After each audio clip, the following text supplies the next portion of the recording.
मसीही ज़िंदगी में दुआ का क्या मुकाम है। मसीही ज़िंदगी जो है, दुआ एक ऐसा हथियार है, मैं ये समझता हूँ कि जो हर क्रिश्चियन के पास होना चाहिए। क्या ख्याल है? बड़े जितने भी हमने सूरमा देखे, सुने, हमने उनकी गवाहियाँ सुनी, हम उनसे इम्प्रेस्ड हुए, हम बड़े उनको अच्छे लफ्ज़ों से याद करते हैं। अभी जिसका नाम लिया था बिली ग्राहम, जो इस सदी का सबसे बड़ा प्रीचर, उसकी लाइफ को देखा तो हमें पता चला कि हर शख्स जब हम उनसे बात करते हैं तो वो बताता है कि दुआ करना जरूरी है। खुदा यीशु मसीह ने कहा था जागो और दुआ करो। क्या कहा था? दुआ करो, जागो और दगा करो। ये तो नहीं कहा था ना। असल में आज हम दगा कर रहे हैं। हम जो है ना, हमने नुक्ता ऐड कर लिया थोड़ा सा, और वो नुक्ता ऐड करने की वजह से ये हुआ कि हम अपने आप से भी दगा कर रहे हैं। आपको पता है, हम अपने आप से भी सिंसियर नहीं। आप पूछेंगे ये कैसे? अमेरिका में मैंने सुना है कि जो सियासतदान एक्सरसाइज ना करता वो उसको वोट नहीं देते, जो जॉगिंग नहीं करता, जो वॉक नहीं करता, उसको वोट नहीं देते। वो कहते हैं ये तो अपने जान के साथ वफादार नहीं, तो हमारा क्या ख्याल करेगा। यानी कि जो वॉक नहीं करता, जो एक्सरसाइज नहीं करता, जो जॉगिंग नहीं करता, वो बीमारी उसको आदत आएगी, उनको पता है इसका ब्लड प्रेशर खराब होगा, इसको शुगर भी होगी, तो ये हमारा क्या ख्याल करेगा। मैं हैरान था, मैंने कहा यार देखो ये इनकी सोच किस तरह से है। दुआ अगर एक शख्स नहीं करता तो इसका मतलब है कि वो अपने आप से बेवफाई करता है। जो दुआ है, जो शख्स जागो और दुआ करो ताकि आजमाइश में ना पड़ो। होता क्या है, दुआ करने से अगर आजमाइश आती तो है, लेकिन खुदा साथ होता है। दो तरह से आजमाइश आती है। एक कई बार इब्लीस आता है, कई बार खुदा भी होने देता है। खुदा जो करता है उसको टेस्ट कहते हैं, वो हमारी तरक्की के लिए होने देता है। लेकिन इब्लीस जो करता है उसको टेम्पटेशन कहते हैं, वो हमें गिराने के लिए करता है। यीशु मसीह को जो इब्लीस ने आजमाया था, आप समझते हैं ना, उसने कलाम के अंदर वो इस तरह से आजमाता है, कलाम से हमें हटाता है, कलाम के ऊपर शक व शुबहत पैदा करता है। हवा से कहने लगा क्या वाकई खुदा ने तुम्हें कहा, यानी कि वाकया के भी अभी कई कसर रह गई थी पूछने की तेरी भाई, अभी तुझे वाकया कहने की जरूरत थी। इज इट रियली, क्या वाकई ऐसा ही? नहीं, तुम्हें जरूर गलती हुई है, तुमने ध्यान से सुना नहीं है। और उसने आहिस्ता से बीज बो दिया। और जो शैतान टेम्पटेशन लाता है उसमें वो कलाम से डिस्ट्रैक्ट करता है। शैतान जो टेम्पटेशन लाता है वो गुनाह में गिराता है, ये कहकर कि यार दुनिया कर रही, तू कर लेगा तो क्या फर्क पड़ जाएगा। दुनिया रिश्वत खा रही, तू खा लेगा तो क्या फर्क पड़ेगा। और दुनिया जो है वो ये सारे काम कर रही, चल रहा है आज ऐसे ही चलता है, तू कर लेगा तो क्या फर्क पड़ेगा, तेरे काम करने से कौन सा मुल्क सुधर जाएगा। मेरे पास एक ऑफिसर आया कि मुझे कहता है मुझे इसकी लिस्ट तो फलां मैंने मंगानी है। मैंने कहा मैं भी तो प्रिंट देता हूँ। कहता नो, प्रिंट नहीं देना मुझे आपने मेल पे भेजो मुझे अटैचमेंट। मैंने कहा प्रिंट ले जा। कहता मैंने अपने आप से कमिटमेंट किया है कि मैं पेपर कम से कम यूज करूंगा, क्योंकि पेपर जितना यूज होगा उतने दरख्त कटेंगे। अब सोचो 6.5 अरब की आबादी में से एक बंदा मेरे सामने आया, वो कह रहा कि मैंने, लेकिन फर्क वाकई कोई नहीं पड़ेगा अभी हमारे हिसाब से, लेकिन उसकी कमिटमेंट देखें आप, करना तो शुरू करें। हर शख्स, इब्लीस कहता है कि तू तेरे थोड़ी सी बेईमानी करने से क्या फर्क पड़ेगा। जो इब्लीस है वो आता है मारने के लिए, चुराने के लिए, गिराने के लिए, हलाक करने के लिए। लेकिन जब खुदावंद यीशु मसीह आजमाइश, खुदा की तरफ से जो आजमाइश आती है, टेस्ट जिसको कहते हैं, वो हमें तरक्की देने के लिए आती है, हमें रूह से भरने के लिए होती है, वो हमें मजबूत करने के लिए होती है, वो हमें गवाह बनाने के लिए होती है। वो हमें इसलिए वहां से निकाल लेता ताकि हम आगे जाकर लोगों को गवाहियां बता सकें। लेकिन दुआ जो नहीं करता वो अपने आप से बेवफाई करता है। पहली बात तो यहाँ पर कोई बेवफा तो नहीं होगा, सारे वफादार। हर शख्स बेवफा है यीशु नाम के बगैर, है ना। कहते हैं वफा और बेवफा का जिक्र ये होता है कि कोई किसी लड़के को धोखा दे दे, कोई डेट मारे और उसको टाइम दे और फिर उसके मिले ना, है वादा किसी से करे, शादी किसी से कर ले, उसको कहते हैं बेवफा। अरे बेवफाई तो और बहुत से एरियाज में है, शेर व शायरी बड़ी हुई होती है, बैगनों पे लिखा होता है ना। लेकिन बेवफाई और बहुत से सेक्शन में है, जिसमें से पहली बेवफाई हम अपने आप से कर रहे हैं। जो एक्सरसाइज नहीं कर रहा वो अमेरिकनों का ख्याल है, जो एक्सरसाइज नहीं कर रहा वो अपने से बेवफाई कर रहा है। हमारा ख्याल क्यों नहीं है? क्योंकि हमारे अंदर मोटिवेशन नहीं है हमें ऐसी तालीम नहीं दी गई। लेकिन जो बहनें हमारे से दुआएं कराती हैं शुगर ब्लड प्रेशर की, हम उनको, मैं तो उनको कहता हूँ बहन सैलेड खाना शुरू कर, बड़ा गोश्त खाना बंद करो, ये तो तुम्हारी अक्ल से भी तुम थोड़ा कर सकते हो, और वॉक शुरू करो, एक्सरसाइज शुरू करो ताकि जिस्म तुम्हारा ठीक रहे, लेकिन रूह के लिए दुआ शुरू करो। जिस्म के मसाइल है तो वो इससे हल होंगे, लेकिन जो रूहानी मसाइल हैं वो दुआ से हल होंगे। जो बड़े दरिया समंदर सामने आ गया वो तो तुम्हारी एक्सरसाइज से नहीं हटेगा ना, दरिया तो खुदावंद इसको दो हिस्सों में तकसीम करेगा। तो मेरे अजीज प्यारे बहनों और भाइयों, हमने लास्ट टाइम सीखा था कि उन्होंने दुआ की और खुदा ने उसको वहां से आजाद कर दिया, बेड़ियां उसकी खुल गई, और मैं हैरान हूँ, कुछ भी नहीं किया उन्होंने। जंजीरें तोड़ने के लिए वो वेल्डिंग की लाइट सी होती है बड़ी सख्त किस्म की, उससे काटते हैं, क्या कुछ करते हैं, लेकिन दुआ इतनी जबरदस्त एक ऐसा हथियार है हमारे पास, जिसके पास ये हथियार है इब्लीस उससे बहुत परेशान होता है। दीनाकरण कहता है एक दिन मेरे पास एक फैमिली आई बड़ी दूर से, 3000 किलोमीटर से, गरीब लोग। कहता वो आए, मियाँ बीवी और बच्चे, और काफी सारे लोग थे, उनमें 5 7 8 10 लोग थे। कहता मैंने पूछा हाँ भी आप कैसे आए, मुझे कहने जी आपसे मिलने आए। उसने कहा क्या प्रॉब्लम है? उसने कहा जी हमारी प्रॉब्लम ये, पिछले 20 सालों से हमारे घर बदरूहें आती हैं, और हमारे इस तरह से वो आके बदरूहें हमारे माँ बाप को, हमारी फैमिली को चपेड़े मारती हैं, वो इस तरह से भी शैतान अटैक करता है। आपको पता है कई लोग ये गवाहियां हमारे पास, वो कहते हैं जी हम सो रहे थे, ये मेरे मुंह पर चपेड़ मार के कोई गया, उठ के देखा कमरे में कोई भी नहीं, मुंह लाल हुआ। शैतान इस तरह से भी अटैक, ये शैतान का इतना हाई लेवल है कि जब बहुत ही खुदा से जब दूर होते हैं फिर वो वाला लेवल हमारे पे आ जाता है। तो जब हम दुआ नहीं कर रहे होते तो आहिस्ता आहिस्ता शैतान अंदर घुस रहा होता है। समझ रहे ना मेरी बात? दुआ जैम पैक कर देती है उसके तमाम रास्तों को, दरवाजों को ये सील्ड कर देती है अंदर आने के लिए। उसने कहा सर वो बदरूहें आती हैं, हमें मारती हैं और हमारा नुकसान कर रहे हैं, और पिछले 20 साल से रोज शाम को आती हो, और हम सब जख्मी होते हैं, और हमने डॉक्टरों को दिखाया, हमने पंडितों को दिखाया, हमने जादूगरों को दिखाया, इवन हम पादरियों के पास भी गए, लेकिन हमें फर्क कोई नहीं पड़ा। अब 20 साल के बाद उनके घर में एक छोटा बच्चा था, जब वो बदरूहें हाजिर उनको मारने लगी, उसने पूछा प्लीज आप हमें बताएं आप कैसे जाएंगे? उसने कहा वो छोटे तू हमसे पूछता है, हम ऐसे नहीं जाएंगे, हमें कोई नहीं भेज सकता। उसने कहा एक दुआ गो शख्स है खुदावंद यीशु मसीह का शागिर्द, खुदावंद यीशु मसीह का शागिर्द, उसका नाम है दीनाकरण, वो अगर मुझे हुक्म दे दे तो हम चले जाएंगे। उन्होंने पूछना शुरू किया, उनको पता लग गया कि उधर है भी दीनाकरण को, और उसके पास पहुंचे। उन्होंने कहा सर ये बात है। उसने कहा अच्छा। उसने कहा शैतान अब मैं तुझे हुक्म देता हूं, अब इनकी लाइफ में वापस मत आना। उसने कहा जाओ ठीक है जी, खुदा तुम्हारे साथ। लो जी घर आ गए। अगले दिन फिर वो बुदरू फिर वो डरे। उन्होंने कहा सॉरी हम आपको मारने नहीं आए, हम आपको ये बताने आए कि दीनाकरण ने हमें हुक्म दे दिया, अब हम हमेशा के लिए जा रहे हैं तुम्हारे घर से। अब दीनाकरण के अंदर क्या था आपने देखा, अगर जिन लोगों ने उसको देखा होगा, कोई उसके अंदर वैसी खूबसूरती नहीं है, कोई बाल भी उसके नहीं है, और लेकिन उसकी एक खूबसूरती है जो सारी खूबसूरतियों से ऊपर है। दुनिया की सारी ब्यूटी उसके सामने, जो जितनी भी ब्यूटी इकट्ठी कर लो वो जीरो है उसके सामने। उसकी खूबसूरती है कि 6 से 7 घंटे रोज दुआ करता है। जब तक वो जमीन पर था अब तो आसमान पे चला गया, वो घुटने टेकता 6-7 घंटे आंसू बहाता था। अगर उसने 200 दुआएं की तो 175 दुआओं का जवाब यीशु मसीह खुद लेके आया। वजह क्या है? दुआ करता है, दुआ करता है।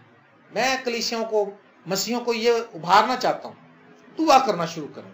सोचने में प्लानिंग हम बड़ी करते हैं, हम ऐसा करते हैं, हम फलाना बिजनेस करते हैं। मुझे कराची से एक फोन आया, एक लड़की है वो एफएम पे काम करती है, एफएम रेडियो पे वो बोलती है कराची से। कहने लगी हमने एक बिजनेस शुरू किया, जरा दुआ कर दो।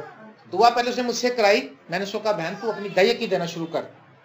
उसने दही की तो देना शुरू नहीं करी, जो दही की निकलती थी उसका उसने एक बिजनेस शुरू किया। क्या बिजनेस शुरू किया? उसने किसी होटल से ये कॉन्टेक्ट किया, वो फ्रेंच फ्राइज वगैरह बनते हैं, बर्गर शर्गर, जो तेल होता है गंदा तेल लेना है मैंने, क्योंकि वो कंपनी फिर उसको साफ करके बेच देती है, वो लेके आगे बेचती थी। उसने कहा ये एक बिजनेस है। लो जी वो थोड़े दिन चला, वो जित पैसे 20 के कोई ले गया, इसको नुकसान भी हुआ, सारा कुछ नाकाम हो गई। मैंने कहा बहन मैं तुझे दुआ की तरफ ले जा रहा हूँ, मैं तुझे खुदा की तरफ ले जा रहा हूँ। अपने ही स्कीमें हम लड़ाते रहते हैं और हम फिर नाकाम होते रहते हैं। वो आज तक नाकाम है, अभी तक नाकाम है, वो अभी भी कॉन्टेक्ट में मेरे साथ, लेकिन वो मुझे बताती भाई साहब ये हो गया, अब ये हो गया। वजह ये है कि खुद दुआ करने की आदत नहीं डाल रही अपने आप। मैं लोगों से कहता हूँ कि दुआ शुरू कर दें बस। जब दुआ शुरू करेंगे तो खुदा आपको बरकत देगा। पहली बात, जो दुआ नहीं करता वो अपने आप से बेफाई करता है। दूसरी बात, जो दुआ नहीं करता वो गुनाहगार है। हम वैसे तो कोई गुनाह नहीं करता, वैसे तो आप किसी का दिल नहीं दुखाते होंगे, यकीनन हम बात करते हैं तो हर शख्स हमें यही कहता मिलता, वो कहते हैं देखो जी हमने किसी के साथ ना, हम तो कभी ऊंची आवाज में नहीं बात करते। कई खानदानों में झगड़े होते हैं, हम सलाह कराने जाते हैं, हम एक फैमिली से मिलते हैं, वो कहती भाई साहब आपको पता है इतने अरसे से आप आ रहे हैं, मैं तो कभी ऊंची आवाज में बात नहीं करी। अच्छा जी। दूसरी से जाके उसने भी यही किया। मैंने कहा फिर कमजोरी कहाँ, तूने भी ऊंची आवाज से बात नहीं करी, तूने भी ऊंची आवाज से बात नहीं करी।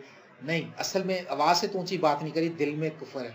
इलाही आबरू रखना बड़ा नाजुक ज़माना है, दिल में कुफर रखते हैं बज़ाहिर दोस्ताना, मसीही के होते हुए। और जब ये दिल के अंदर और इतने बोझ हैं तो दुआ का बोझ कहां से मिलना फिर हमारे। वो दुआ का बोझ आता भी तो पहले ठुसा होता है दिल के अंदर और कुछ, और दुआ वाला बोझ, दुआ एक बोझ से की जाती है। दुआ के लिए खुदा आपको मोटिवेशन देता है, आपको कायल करता है खुदा का रूह के दुआ करो। जब मेरे इब्तदाई दिनों में मैंने खुदा को कबूल किया, आप यकीन करें मेरी रात को 2 बजे आंख खुलती थी तो मुझे खुदा का रूह कहता दुआ कर ले, और मैं करने के लिए तैयार। अभी नहीं मैं कर सकता ऐसा, अब मैं सोता ही 12-1 बजे हूँ, अब वो सिस्टम नहीं, लेकिन उस वक्त मेरी मसरूफियत और थी और मैं उठ जाता था आराम से, खुशी खुशी, खुदा तेरा शुक्र तूने मुझे दुआ के लिए उठाया, ओ प्रेज द लॉर्ड। मैं और सुबह तक फिर दुआ करता था। मेरे अजीजों, जो शख्स मैंने बताया दुआ नहीं करता वो अपने से बेवफाई करता है, तो और उसने फिर किसी से क्या करनी। जो शख्स अपना ही वफादार नहीं है, जो अपनी जान का दुश्मन है, वो किसी से क्या मोहब्बत कर सकेगा। और जो शख्स दुआ नहीं करता, सैमुअल ने कहा खुदा ना करे कि मैं तुम्हारे लिए दुआ ना करके खुदा का गुनाहगार बनूं। सैमुअल नबी ने कहा इस्राएली कौम को। तो जो आप अपने लिए दुआ शुरू करें, अपनी फैमिली के लिए दुआ शुरू करें, दुआ में बैठना जरूर, दुआ में टाइम गुजारना शुरू करें, घुटनों को बल होके वैसे बैठ के अपने मसाइल खुदा को देना, फिक्रें छोड़ दें। फिक्रें आज बहुत हैं, दुआ नहीं है। प्रॉब्लम तो है, ठीक है, वो है जो भी, लेकिन उसका इलाज दुआ है। मामला लिखा है जिस नैनवा के बारे में लिखा है कि नैनवा बर्बाद किया जाएगा। यूना ने मुनादी की क्योंकि उसके गुनाहों का शोर आसमान तक पहुंच गया। आज हमारे गुनाहों का शोर तो आसमान तक जा रहा, हमारी दुआ का शोर नहीं जा रहा। खुदा दुआ का शोर सुनना चाहता है। और जब हम लिखा मैंने अपने लोगों का रोना सुना बनी इस्राएल कौम के केस में, और मैं उतरा हूं कि मैं इनको रिहाई दूं, तो खुदा इस शोर को सुनना चाहता है। लेकिन अब गुनाह का शोर ऊपर पहुंच रहा है। जो गुनाह का शोर ऊपर पहुंचता है तो उसके वजह में बर्बादी आती है, नुकसान आता है। मेरे जीजो, दुआ एक ऐसा हथियार है जिससे इब्लीस डरता है। और दुआ एक एक्सरसाइज भी है रूह की। जिस्म की एक्सरसाइज तो हमने जिक्र कर लिया, जॉगिंग वॉगिंग, ये वो, भागना दौड़ना। दुआ रूह की एक्सरसाइज है। जो हम इफ्सियों के खत में पढ़ते हैं सारे हथियार, जहाँ लिखा नजात का खौद पहन लो, रास्तबाजी का बख्तर लगा लो, रूह की तलवार ले लो जो खुदा का कलाम है, और सुलह की खुशखबरी के जूते पहन लो, सुलह की खुशखबरी के लिखा जूते पहन लो, और इन सब के साथ दुआ करते रहो, दुआ करते रहो। मेरे अजीजों, आप देखें खुदा यीशु मसीह की लाइफ को आपने देखा, खुदा यीशु मसीह दुआ करता था। वो खालिक है, खुदा है, वो दुआ करने वाला है। और जो हम उसके मखलूक हैं, जो हम बहुत खाक और राख हैं, यीशु मसीह तो नूर है लेकिन हम तो खाक और राख है। यीशु मसीह तो खुदा का कलाम है जी। तो हम उसके सामने हम क्या कर रहे हैं? खालिक दुआ गो है और जो मखलूक है वो प्रेयरलेस। आज हमारी क्योंकि दुआएं नहीं है, इसलिए खानदान जो है हमारे तबाह हो रहे हैं, हमारी फैमिलीज तबाह हो रही है। जब दुआ करते रहते हैं, दुआओं को इसलिए खानदान ठीक रहते हैं, लोगों के दिल ठीक रहते हैं, लोगों के ख्यालात ठीक रहते हैं। और जब दुआ नहीं होती तो शैतान दिलों में खामखा यहाँ के ऐसी बातें डाल देता है, वो अच्छी बात भी बुरी लग रही होती है हमारी। मैंने बहुत सी फैमिलीज में आकर देखा, कंप्लेन करते हैं, देखो भाई साहब वो आया ना, उसने मुझे ऐसे आंखें दिखाई, उसके बोलने का अंदाज ही ठीक नहीं था। और जब ठीक चल रहा होता है वो जैसा मर्जी बोले कि सब कुछ ठीक है, क्योंकि मोहब्बत लिखा सब कुछ सह लेती है। मेरे जीजो, दुआ जो है अगर हम नहीं कर रहे तो समझे कि हम मौत की तरफ जा रहे हैं। इतनी खतरनाक हालत है ये दुआ ना करना। इसको समझे किसी ने नहीं। मैं समझता हूँ शायद खुदा माफ करे, किसी पे इल्जाम नहीं दे रहा, मैं समझता हूँ शायद हम खादमों की भी कमजोरी है कि हमने इस पर इतना जोर नहीं दिया। चर्चिज में हमने ऐसा, हमें नहीं, किसी ने इस तरह से कहा, उन्होंने कहा ठीक है यार जो कर रहे लगे रहो लगे। लेकिन जब हमने कलाम को खुद पढ़ा तो हमें पता चला कि दुआ के बगैर तो बहुत नुकसान है। मेरे अजीजों, हमने बाइबल के अंदर देखा, हम बाइबल के अंदर देखते हैं कि पैदाइश से मुकाशफत तक जितने बड़े हीरो आए सब दुआ करने वाले थे। दानियल दुआ करता था। वो शेरों की गार वाला तो हमें जिक्र याद है, शेरों की गार, शेरों का जब हमें मुश्किल आती है, खुदावन तूने शेरों का मुंह बंद कर दिया, हमारे सामने तो कुत्ते का मुंह भी बंद नहीं होता, हमें तो कुत्ता ही पड़ जाता है, क्योंकि हम तो दुआ नहीं करते। जब मुसीबत आती है हम खुदा को वो बातें बताते हैं। अरे बातें तो हमें पता है, लेकिन हमने कितनी दुआ की है, हमने कितना टाइम स्पेंड किया खुदा के साथ। अगर हमने टाइम स्पेंड नहीं किया तो फिर शेर का मुंह बंद नहीं होगा, शेर का मुंह खुला ही रहेगा। शेर का मुंह क्या, मैं बताया, कुत्ते का मुंह भी खुला रहेगा हमारे साथ। प्यारे दोस्तों, इस सदी में ही साधु सुंदर सिंह एक दुआगो शख्स था, उसके सामने शेरों के मुंह खुदा ने, चीता उसके सामने आ गया था, और लेकिन उसने कुछ कहा नहीं। वो सर्दी में लेटा था, क्योंकि वो उसके साथ लेट गया आके उसको गर्माइश देने के लिए।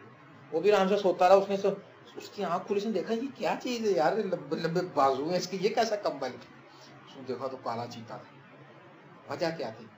खुदा ने उसके मुंह को बंद किया, खुदा ने चीते के मुंह को बंद किया। बल्कि जब दुआ हम करने वाले लोग होते हैं, जब हम दुआ को बन जाते हैं, जो चीजें हमारे नुकसान की होती हैं उसी में से खुदा हमें फायदा पहुंचा देते हैं। आमीन। आपके लिए ये पैगाम लेकर आए कि आप दुआ शुरू करें। यानी एक दुआ थी 5-7 मिनट की, वो वाली दुआ नहीं शुरू करनी। कम से कम घंटा दुआ में, क्या तुम मेरे साथ एक घड़ी भी ना जाग सके? खुदा इसमें से एक क्वेश्चन है, क्या तुम मेरे साथ एक घड़ी भी ना जाग सके? दुआ जो है वो नाकामी को कामयाबी में बदल देती है। अब बड़े बड़े नाकामी के हम किससे, अगर मैं किसी से पूछता हूँ वो बड़े मसाइल, मैं कहता हूँ यार दुआ करते हो। अच्छा फिर एक और बात है, जो पढ़े लिखे लोग हैं, कुछ तो अनपढ़ लोग हैं ना, जो पढ़े लिखे लोग हैं उनकी एक और कमजोरी, उनसे पूछते हैं जी दुआ करते हैं? हाँ जी करते हैं। बाइबल पढ़ते हैं? नहीं बाइबल नहीं पढ़ते। मैं कहता हूँ तुम पूरी कम्युनिकेशन नहीं कर रहे खुदा के साथ। अभी देखो मैं आपके घर में आया हूँ, मैंने आपको कहा सलाम बहन जी, आपने कहा सलाम भाई क्या हाल है? मैंने कहा भाई पैट्रिक सलाम, आपने कहा भाई क्या हाल है? आपने भी कहा। अच्छा मैं आपसे कहता भाई पैट्रिक सलाम, आप उधर को मुंह कर लेते। मैं कहता बहन क्या हाल है, तो बहन उधर को मुंह कर लेती। मैं थोड़ी देर देखता फिर मैंने कहना था नहीं यार सारे बड़े प्राउड निकल, मैंने भी भाग जाता।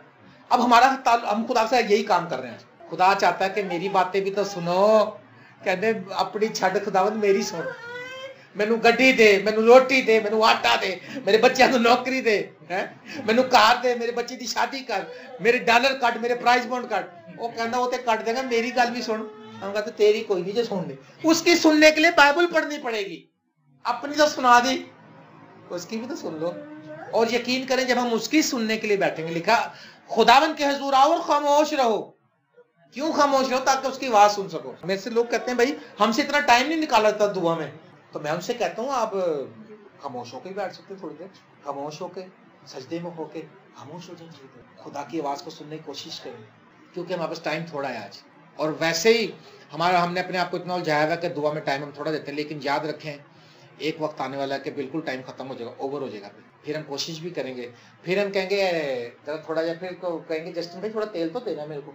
मैं कहूँगा बेटा ये जो तेल है इसका लॉक ही ऐसा लगा हुआ है कि बस ये मेरे लिए है, मेरे पास जो तेल है वो मेरे लिए ही है, आपके पास जो तेल है वो आपके लिए है, मेरे पास जो ब्लेसिंग है वो मेरे लिए है। इल्म कहते हैं ऐसी चीज है कि ये आपसे छीन नहीं सकता, और ये खुदा के साथ जो रिश्ता है, जो ब्लेसिंग है, ये भी ऐसा ही है, ये किसी के लिए नहीं है, ये पर्सनल हर एक के लिए है। तो मैं आपको भाना चाहता हूँ आप दुआ शुरू करें। बड़े बड़े हमने सूरमाओं को देखा। एक शख्स यहाँ पर आया था, ब्रदर एंड्रू, उसको कहते हैं the smuggler of God, Bible का स्मगलर, स्मगलर ऑफ गॉड, खुदा का स्मगलर। कहता मुझे इतना बुरा लगता था, मुझे स्मगलर कहते हैं क्योंकि बाइबल में स्मगलिंग करता था। वो उन मुल्कों में ले जाता था बाइबल स्मगल करके जहाँ पे बाइबल पढ़ने की इजाजत नहीं है, मसलन चाइना, जर्मन, रूस और बहुत सी उसने कंट्रीज बताई, वहाँ पे बाइबल जिस बार निकलती थी उसको कत्ल कर देते थे, उसको फांसी चढ़ा देते थे। कहता उसने बेड़ा उठाया ब्रदर एंड्रू ने, और उसने ओपन डोर्स के नाम से एक दुआया टीम तश्कील दी। मैं ये बताना चाह रहा हूँ कि दुआ ना सिर्फ आपके घर के कमरे तक काम करती है, जमीन की इंतहा तक काम करती है। आप यहां से दुआ करें और खुदा अमेरिका की गवर्नमेंट को हिला के रख देगा। तो कहता है उसने ओपन डोर्स के नाम से एक दुआया टीम की तश्कील दी। उसने कहा घुटने टेक के दुआ करो यार कि जो मुल्कों बाइबल में जाती है, दुआ करो कि खुदा बाइबल को वहां जाने का रास्ता बनाए। और खुद से उसने दुआ के साथ साथ स्मगलिंग भी शुरू कर दी बाइबल की। मैं हैरान हूं, देखो लोग चर्च स्मगलिंग करते हैं, वो कहता है यार जब लोग चर्च स्मगलिंग कर सकते हैं, गोलियां बारूद स्मगलिंग करके लेते हैं, हीरोइन लेते हैं, तो मैं खुदा का कलाम नहीं जा सकता? और वो अगर मारे जाएं तो लोग कहते हैं स्मगलर मारा गया। उसने कहा मैं मारा जाऊंगा तो मैं फख्र हुआ कि बाइबल की वजह से मारा गया। कहते हैं जी उसने दुआ करके और उसने ना अपना टोयोटा हाईएस्ट गाड़ी जो थी ना BMW की, वो बड़ी वाली वैन सी फॉक्स वैगन फुल भरी बाइबलों से, और वो निकला जनाब लेके रूस के बॉर्डर पे लगाई जाके उसने। और उसने कहा खुदावंद एक दुआ करने लगा हूँ, ऐ खुदावंद ये जो लोग हैं, पहले तो तू अंधों की आंखें खोलता रहा ना, आज बॉर्डर वालों को अंधा कर दे। कहता खुदावंद देख तेरी मेहरबानी, तेरी झील का काम करना यही तरीका है कि ये बॉर्डर वाले जो हैं, पहले तो तू अंधों को आंखें देता था, आज तूने ये करना है इनकी 10 मिनट की आंखें बंद कर देनी ताकि मैं निकल जाऊं। और कहता जाके गाड़ी ड्रम, अब उसको पता है मेरे पीछे दुआ हो रही है, टीम उसकी बैठी हुई है, और कई हजार लोग उसमें शामिल थे पूरे वर्ल्ड से दुआ के लिए। और 13 साल उन्होंने दुआ की है, 13 साल इतनी बड़ी टीम ने, और जाके वो कामयाब हुए, तब जाके ये ब्रेक हुआ सारा। कहता है खैर मैं गया, उन्होंने पूछा हाँ कोई तुम्हारे पास मजहबी किताबें तो नहीं है? कहता नहीं सर देख लो एक भी नहीं है।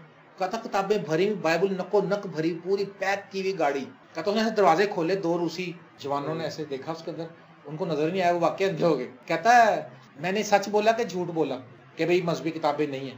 लोगों से पूछा उसने, कईयों ने कहा जी आपने झूठ बोला। कहता है झूठ नहीं बोला, मैंने यहाँ भी सच बोला, क्योंकि बाइबल मजहबी किताब नहीं। बाइबल जो है वो रिलेशन है खुदा के साथ, रिश्ते का पैगाम देती है, वो आपको मजहबी नहीं बनाती। जितनों ने उसे कबूल किया उसने उन्हें बेटा बनने का हक बख्शा है। तो बेटे और बाप का रिश्ता देती है बाइबल। तो ये मजहबी नहीं है, मजहब बाप को तो मानता ही नहीं है, ये मजहब तो नहीं मानता हमारे गैर को। उसने कहा मैं अंदर गया और मैंने वो बाइबलें सप्लाई करी, कहता वहां से मैंने जर्मन जाना था। कहता कई हजार मील का सफर करके मैं आया तो मेरी गाड़ी ना बंद हो गई एक जगह पे आकर। कहता मैंने कहा चेक तो करूँ यार। कहता जी वो सामने वर्कशॉप थी, मैंने उसे बंदा बुलाया, मैं कहा इसको चेक करना है। कहता तू कहाँ से आ रहा है? मैंने बताया रूस से आ रहा हूँ मैं। रूस से आगे पता कितने हजार का सफर करके। उसने कहा मैं मान नहीं सकता। उसने कहा क्यों? उसने कहा तेरी गाड़ी का रेडिएटर भी लीक है, तेरी गाड़ी में मोबाइल भी नहीं है, तेरी गाड़ी के 3 प्लग भी शॉर्ट हैं और तेरी गाड़ी में पेट्रोल भी नहीं है। उसने कहा मैं नहीं मान सकता। उसने कहा सर आप मेरी माइलेज देखो गाड़ी की और ये टाइम देखो, मैं वहां से आउट हुआ वीजा लेके, बॉर्डर से मुझे आउट किया उन्होंने, मैं इन हुआ। और वो हैरान हुआ। उसने कहा मैं हैरान हूँ। मैं तब समझा कि दुआ इतना जबरदस्त काम कर सकती, दुआ ऐसे मौजे कर सकती, दुआ के वसीले से ऐसे जवाब आएंगे आपके कि आप हैरान। ये बात मानने की कोई नहीं मानेगा, किसी को बताएंगे जिसकी गाड़ी का 3 प्लग शॉर्ट होने का, मोबाइल रेडिएटर, गाड़ी स्टार्ट ही नहीं हुई। मैं भी नहीं मानता इस बात को, लेकिन मैं खुदावंद होके मानता हूँ कि नहीं यार ऐसा खुदा सब कुछ कर सकता है। और फिर 13 साल उन्होंने जब दुआ की तो 13 साल की दुआ के बाद ऐसा दरवाजे खुले, हालेलुया। और रशिया में जहाँ पे और रूस के अंदर मॉरिस रोलो और बिली ग्रेहम और ये सब बेनी हिन ये बिना धड़क जा कलाम सुना रहे हैं। और चाइना की गवर्नमेंट ने ऑफिशियली बेनी हिन को बुलाया कि यार हमारी कौम के लिए दुआ कर, हम बड़ी परेशानी में।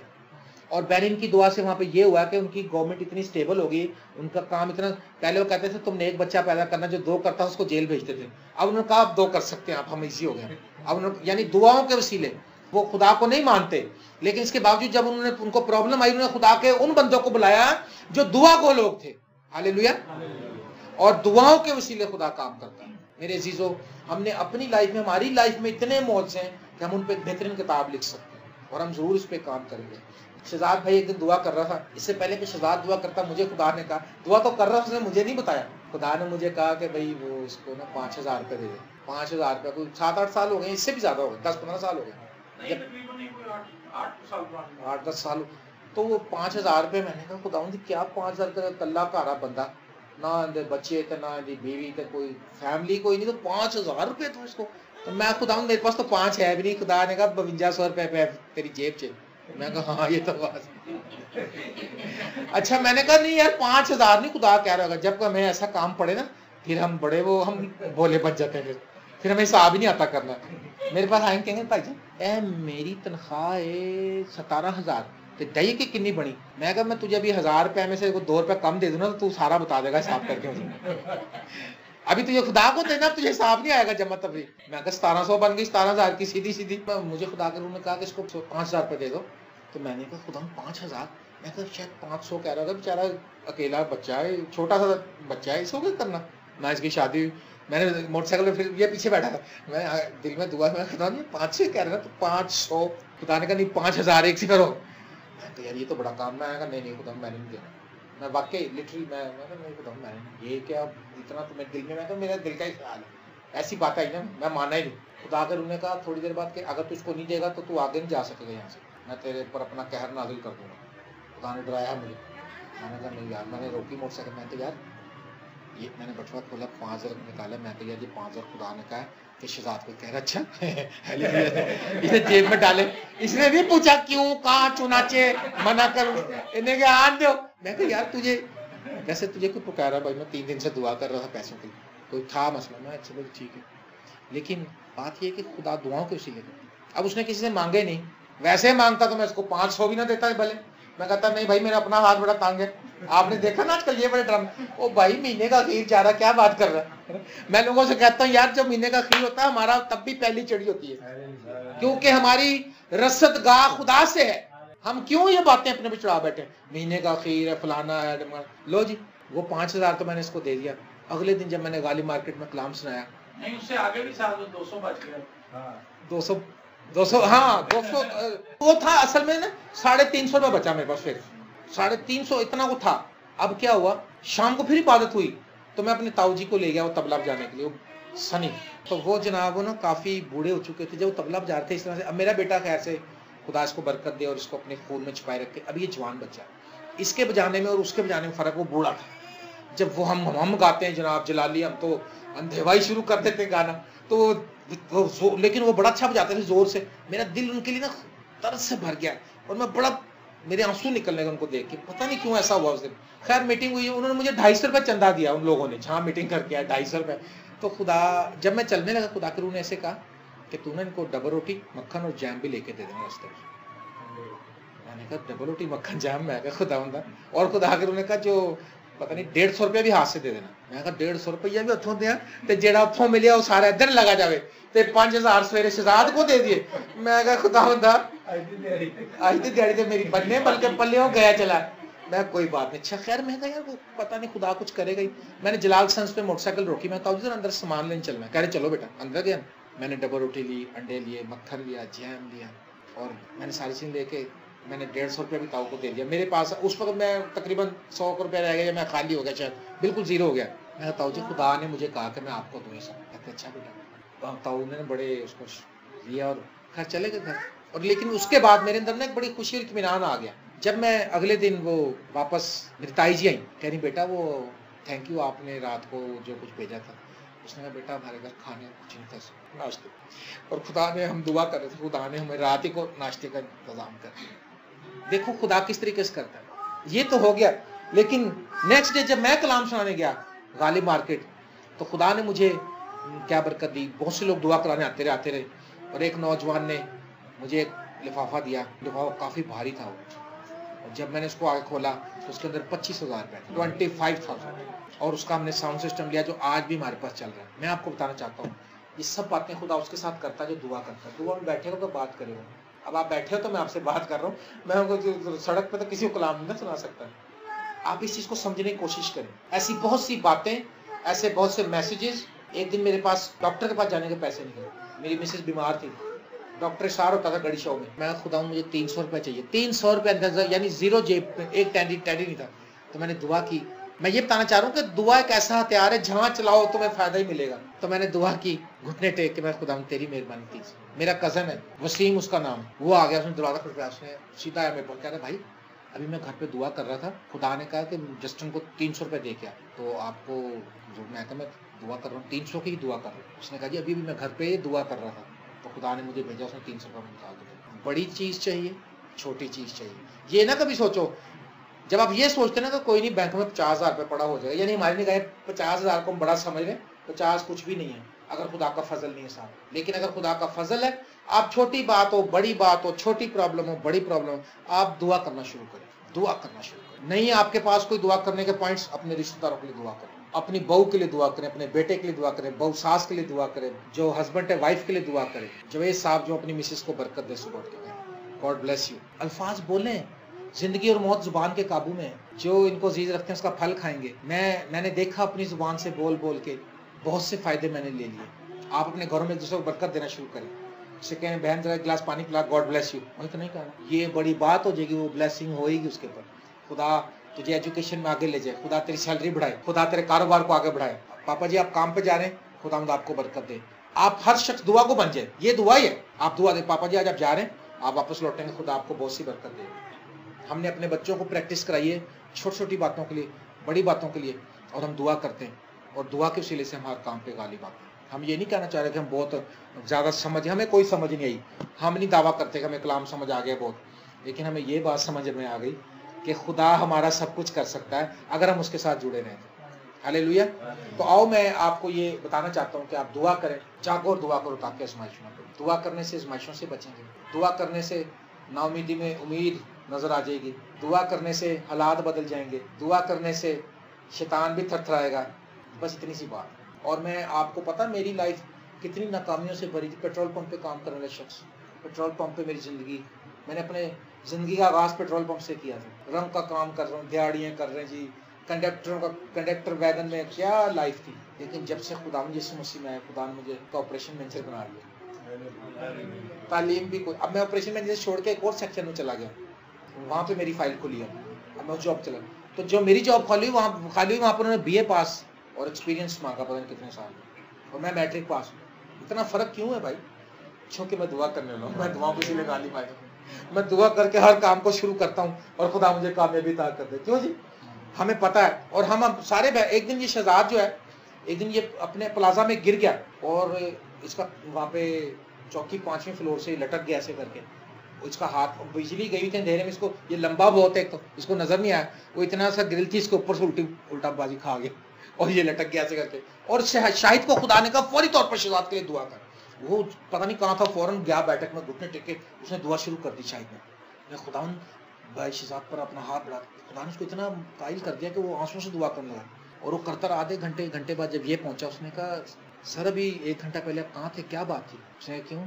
उसने कहा खुदा ने मुझे कहा कि मैं तुम्हारे लिए दुआ करूँ। उसने कहा हाँ मैं गिर गया था, लेकिन मेरे पास वो प्लाजा खाली था, ये लास्ट में निकला नहीं रात, अंधेरा, वो बिजली गई भी, अगर गिर भी जाता था कोई उठाने लग। और कह रहा वो जो मैं लटका हूँ वहां से ऊपर जाने के लिए भी बस खुदा का फरिश्ता ही कोई आया फिर दुआओं के वसीले जिसने मुझे ऊपर वो कर दिया। तो मैं ऊपर एक हाथ से कह रहा, इसके हाथ कह रहा मेरे इतने जोरावर भी नहीं है कि मैं ज्यादा लटक सकूं ऊपर, क्योंकि एक्सरसाइज वगैरह नहीं करते। क्या हुआ कि जो दुआ गो लोग हैं खुदा उनके साथ कलाम करते। मेरे अजीजों, मेरी लाइफ में से बहुत सी बातें मैं आपके साथ शेयर कर सकता हूँ, लेकिन बस हासिल कलाम ये है कि हम दुआ करनी शुरू करें। हमने पीछे देखा कि पतरस को खुदा ने आज़ादी दी दुआओं के वसीले से, दानियल को आज़ादी दी दुआओं के वसीले से, और जो आग की भट्टी में फेंके गए थे उनको भी, सिदरक मिसक अब्दुन्नजू को भी, क्योंकि वो खुदा पर तवक्कल करते थे, भरोसा करते थे। इससे पीछे देख लें, इब्राहिम दुआ गो था, एलिया दुआ गो था, कोई भी नबी, कोई भी पैगंबर, कोई भी हमारे जो हीरो आए हैं पीछे, जितने भी हीरोज हैं सब दुआ करने वाले हैं। वो स्पेशल बने इसलिए क्योंकि दुआ करते। दाऊद दुआ करता था, रात के कहता मेरे हर पैर से पहले आँख खुल गई ताकि तेरे कलाम पे ध्यान करूं, और दिन में 7 बार कहता मैं तेरी सताइश के हकाम के सबब से तेरी प्रस्ती। दिन में 7 बार और रात को 4 बार, 11 दफा दुआ करता 24 घंटे में। हम कितनी करते हैं? आओ मैं आज आपको कह के जा रहा हूँ, स्टार्ट लें।